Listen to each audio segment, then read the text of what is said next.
Philadelphia, eat your heart out, because this here is the best cheesesteak in the world.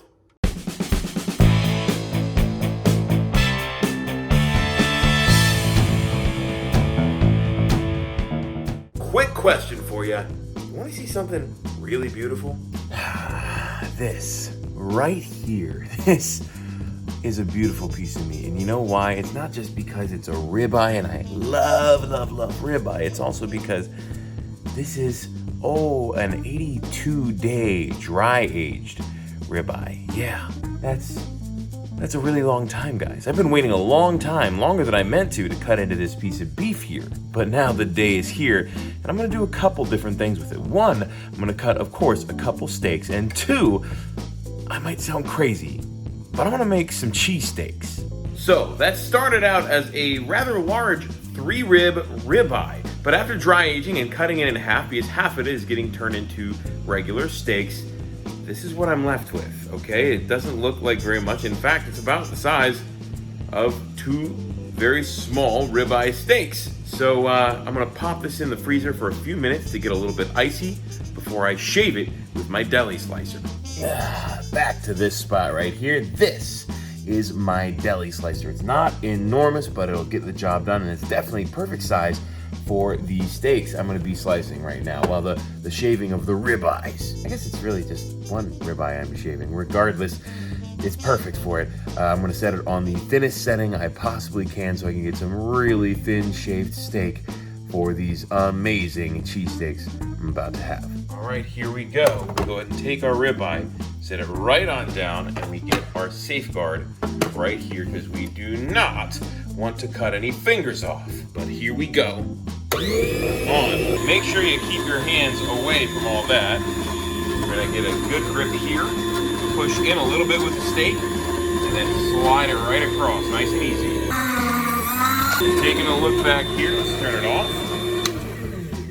Oh, I gotta put down a plate to catch it, but there we go. There's our first piece of shaved ribeye. How beautiful and thin is that? That is absolutely perfect. This is going to make an amazing cheesesteak. I also just kind of want to comment. I mean, look at this. It's translucent. You can almost see my eye through this beef, but the smell here is amazing. This is just a very good, strong, beefy smell on this. This is, I don't know how to describe it. And you can see the fat is actually kind of melting against my fingers here. That dry aging, guys. I am so darn excited to try these cheesesteaks. And back on we go.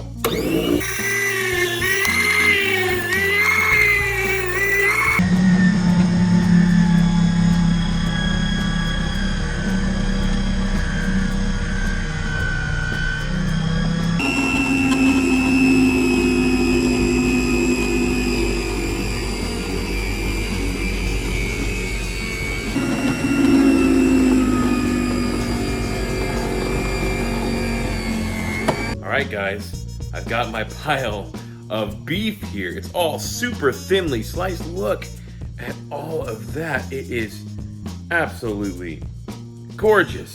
Thin sliced, very thin sliced. I'm glad I have a deli slicer because I would not have been able to do this by hand, no matter how sharp my knives are. No offense, Petey, Paula, and Margaret. Either way, this stuff is getting a few more minutes in the freezer to firm it up just a little bit more before we throw it on the griddle. All right, guys, the stone is heating up, and while it is, we're gonna add our onions, and we put it on high just for the start because, we wanted to get nice and hot, but we're gonna turn it down a little lower while we cook our onions and our meat because, it's gonna be a fast process anyway. We really don't want to burn anything. Keep in mind, everything we're cooking on this stone today is getting the spa treatment. Salt, pepper, accent, garlic.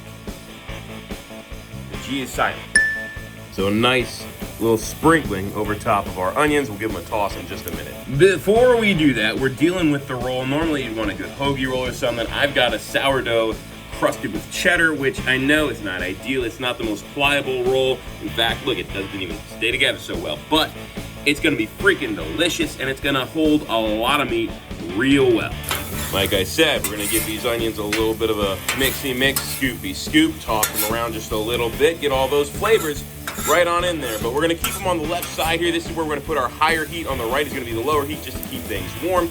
But in the meantime, we're getting the onions cooked on the left side here. Once they're done, that onion flavor is gonna be on that griddle, and we're gonna add our meat. But before we do that, we're getting a nice big scoop of our whiz, and just as much as you like, guys, and we're gonna smear it right on our bun, okay? Now this is a cheese steak, guys, not a steak with some cheese, so I like to get a nice thick coating spread real even across both sides of our roll. Now, our onions aren't yet caramelized, but that's okay. They're getting a little translucent. They got some cook on them. We're gonna just move them on over to this side of the griddle where it's mostly keeping them warm, still cooking them though. And while we cook the meat, these are gonna keep getting that extra sear, that extra cook. But in the meantime, they have added the flavor to this side of the griddle, and now they're gonna continue to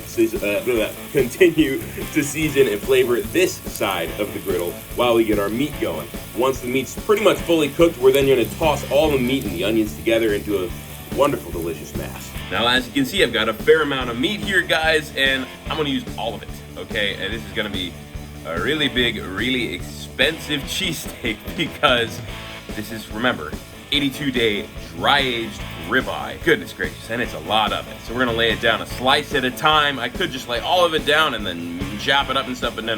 We're gonna do this the thin shaved way, and that's exactly what we got here. So, laying it down slice by slice, adding our spa treatment to it, getting it cooked nice and through, and then mixing it up with those onions and laying it on that roll. Woo! I'm excited. Here we go. Just a couple slices at a time. Here we go. It already smells amazing. And the first few slices here are already flipped and done. I'm gonna start pulling these together and drop them on top of the onions, just like that. I mean, they go quick, guys. They go quick. Don't worry, give me a second. I'm gonna give you a video just showing you real time how fast these slices cook up. Like I said, I'm throwing them on top of the onions so we can get some of that onion flavor in there, and also so that they can just stay warm while the onions continue to griddle. So here we go. We're gonna do, like I said, a couple slices in real time, just so you can see how fast this happens, okay? You gotta be quick with these. And look at that. I'm grabbing the spot treatment while these go.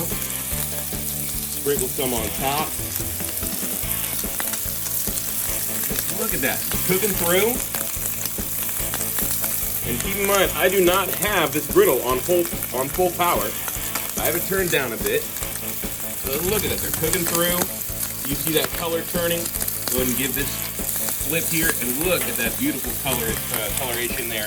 If you leave it a little bit longer, it'll caramelize even a little bit more. But that is, in the meantime, that is beautiful. Flip it. Oh, yeah. Look at that. Look at that. Gorgeous. Okay, so we're going to call it that. We're going to go ahead and take these. Woo! This griddle is hot. Of course it is. But anyway, go ahead and take these. Again, move them on over to our onions. This is Funyuns. All right, guys, I'm going to take care of the rest of this stuff nice and quick so we can get on to assembling our cheesesteak. Now, I'm going to be honest, guys. I was planning on cooking all of the meat, and I don't think I'm going to need to. I have about half of it on right now, and this is a pile, an absolute pile. So I'm going to stack all this onto my roll and have a cheesesteak another day later. I mean, look at this. This stuff is perfect. Oh, look at that. And we're moving it over to our onions and the rest of our beef. And it's just, it's beautiful. And I've given the meat and these onions a little bit of a toss. And you can see them all tossed together like that. They look amazing. And the only step left now is to turn off this griddle and throw these onto our roll. All right, guys, here we go. Big scoop. Don't want to lose anything. Easy does it. Right over here. And right onto our roll. Oh yeah, there we go. Talk about the mother of all cheesesteaks. Look at that. That is just, that's impressive. That's huge. I mean, look at it next to my head. This is the cheesesteak next to my head. This is incredible.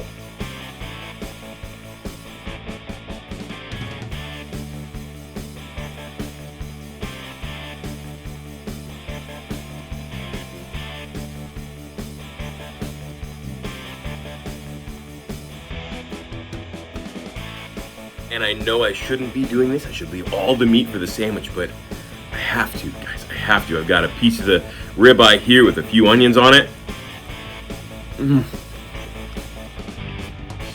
haven't even taken a bite of the actual sandwich. And I know this is gonna be the best cheesesteak the world has ever seen. All right, guys, I had to come inside for this one. I need to have both hands available, and I need to be able to set it down because this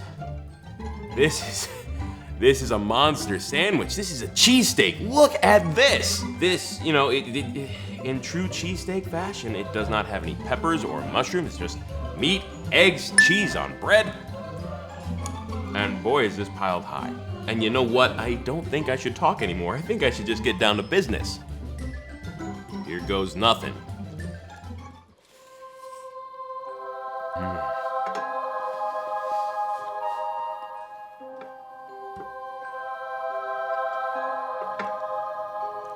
This. Oh.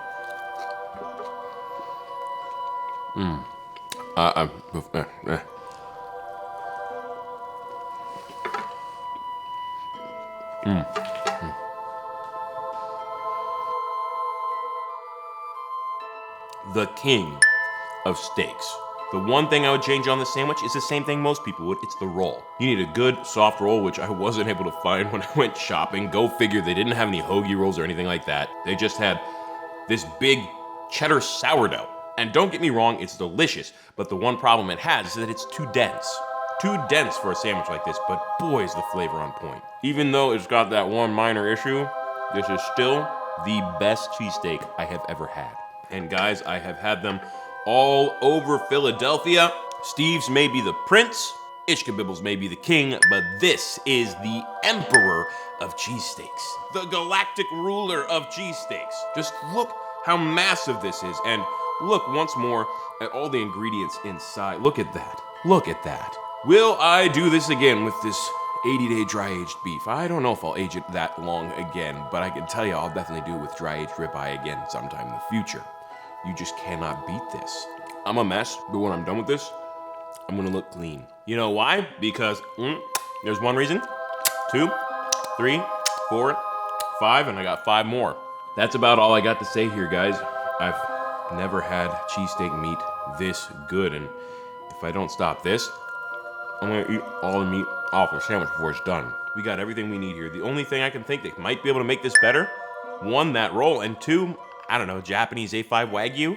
That'll be a pricey cheesesteak, and it'll have to wait for the future when I have enough subscribers to help me pay for these endeavors. So guys, keep hitting like, keep hitting subscribe, keep commenting, and keep sharing these videos with your friends. I'm some guy who cooks out.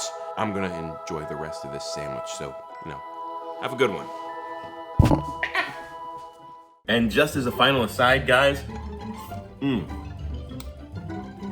I made some garlic butter to dip the bread in, and that gave me a very dangerous idea.